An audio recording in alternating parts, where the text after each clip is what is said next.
first of all, I want to thank all of you on Labor Day weekend taking time out to vet the next generation of local leaders here in San Francisco.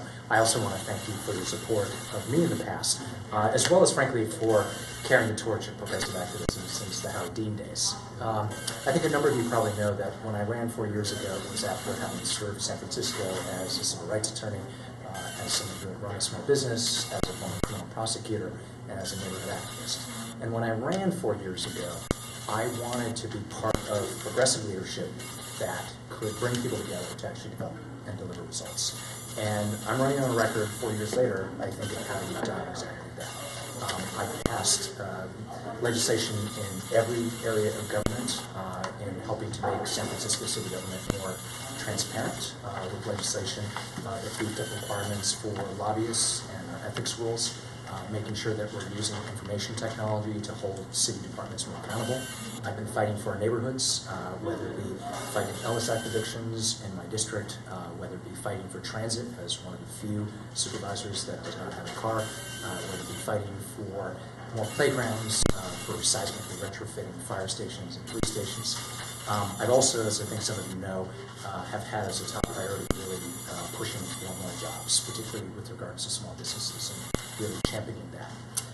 The one thing I want to say, though, to all of you is I really appreciate the value of this club when it comes to being socially progressive and fiscally responsible. That's exactly how I describe myself. And I'll give 3 examples of what I've done over the past 4 years to kind of exemplify that. One is around, have I gone over? No. I'll speak for just 1 more minute. Sure. I think this has been about 2 minutes. So as far as being socially progressive but fiscally responsible, I think you know that over the past 4 years we've had significant budget deficits. In fact, in my 4 years, I calculated that we have had to eliminate about $1.4 billion out of our local budget. And I have always sided with our progressive majority in the values that we've taken as far as how we spend the money, but doing it in the context of making sure we actually balance our budget.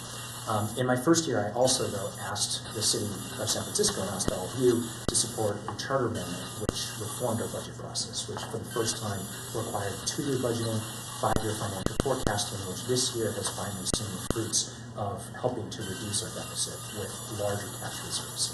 The last thing I'll mention, and something I've been championing for 4 years, has been the topic of business tax reform. We hope that we will support Proposition E, which not only will reform a tax that has been not very helpful at helping businesses grow jobs, but is also going to bring over $30 million a year in revenue. I think these are the right and appropriate choices for us to make as a city. And I'm going to stop.